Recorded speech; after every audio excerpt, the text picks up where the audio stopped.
Assalamualaikum warahmatullahi wabarakatuh.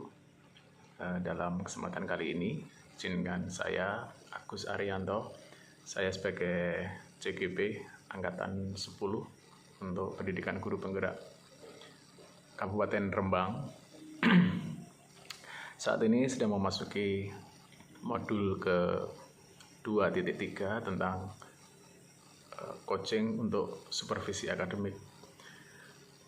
Dalam tugas saat ini, yaitu koneksi antar materi, saya harus membuat kesimpulan tentang hubungan atau koneksi antara materi saat ini, yaitu coaching dalam supervisi akademik, kaitannya dengan pembelajaran diferensiasi dan juga pembelajaran sosial emosional.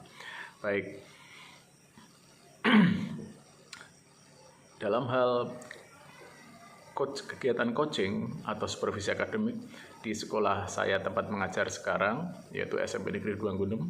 Tentu saja saya pernah beberapa kali berperan sebagai supervisor atau coach, yaitu ketika supervisi akademik maupun dalam hal pemecahan masalah bagi teman sejawat atau rekan sejawat saya yang berhubungan dengan pembelajaran. Khususnya saat ini adalah sekolah saya baru saja memulai tahun pertama untuk pelaksanaan implementasi kurikulum merdeka atau IKM, di mana saya sebagai koordinator kurikulumnya, sehingga sebelum teman-teman saya minta untuk memahami itu, sebaiknya saya memahami dulu tentang kurikulum merdeka tersebut, sehingga ketika saya melakukan sosialisasi kepada teman-teman, ketika ada teman-teman yang mungkin belum paham tentang satu hal yang berhubungan dengan kurikulum merdeka, saya sebisa mungkin memberikan pemahaman dengan berbagai metode. Salah satunya adalah coaching, yang waktu itu saya belum tahu namanya, tetapi setelah mempelajari modul 2.3 ini, saya cari tahu, apa yang saya lakukan itu ternyata kegiatan coaching. Misalnya ketika teman saya tidak atau belum memahami tentang pelaksanaan P5, bagaimana teknik pelaksanaannya, bagaimana tema-tema P5 yang akan kita laksanakan di sekolah kita ini, saya akan dengan senang hati membantu mereka, memberikan pemahaman kepada mereka, teman sahabat saya, yang mungkin sedikit banyak ada prinsip-prinsip dan paradigma berpikir coaching di situ. Karena saya merasa itu teman sejawat saya bukan sebagai atasan atau saya bukan sebagai kepala sekolah, sehingga prinsip-prinsip coaching saya terapkan tentang kemitraan, proses kreatif, dan juga mengembangkan atau memaksimalkan potensi yang ada pada teman saya, karena pada dasarnya kita semua memiliki kemampuan atau kompetensi yang relatif sama, namun hanya pengembangannya aja atau pemberdayaan aja yang berbeda. Kemudian keterkaitannya materi coaching atau kegiatan coaching ini dengan pembelajaran modul sebelumnya di CGP tahun ini adalah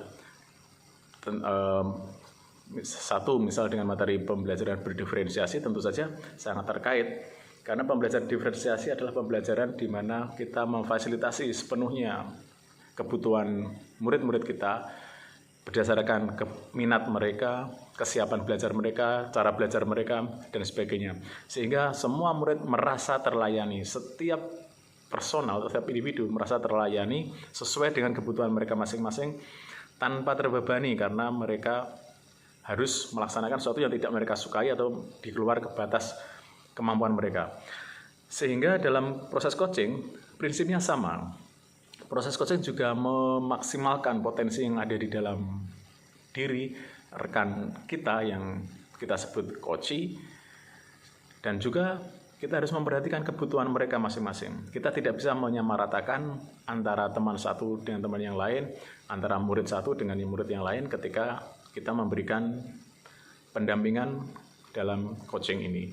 Sehingga kita akan melaksanakan coaching ini sesuai dengan karakter teman-teman kita, gaya mereka, kepribadian mereka, dan tentang minat mereka atau pribadi mereka masing-masing. Kita tidak bisa menyamaratakan antara satu teman dengan teman yang lain ketika coaching, atau murid satu dengan murid yang lain. Kemudian dengan keterkaitannya dengan modul sebelumnya tentang pembelajaran sosial emosional, tentu saja sangat terkait, karena pembelajaran sosial emosional itu salah satu coaching itu salah satu paradigma berpikirnya adalah kesadaran diri. Yang pertama adalah tentang fokus kepada coaching, kemudian prinsip atau paradigma berpikir yang kedua adalah kesadaran diri, kemudian paradigma berpikir berikutnya adalah tentang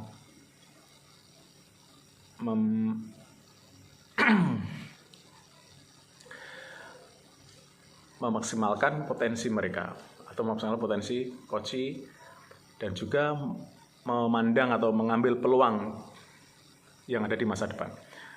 Sehingga terkaitannya dengan pembelajaran sosial emosional itu sangat terkait karena di dalam pembelajaran sosial emosional salah satu kompetensinya yang akan dicapai adalah kesadaran diri. Jadi kita harus bisa membangun kesadaran diri kita, memosisikan diri kita sebagai mitra, sebagai teman, sebagai sahabat bagi rekan-rekan kita yang akan kita berikan coaching, sehingga materi ini sangat terkait dengan materi yang terdahulu. Kemudian bagaimana keterkaitan coaching dengan pengembangan kompetensi sebagai pemimpin pembelajaran?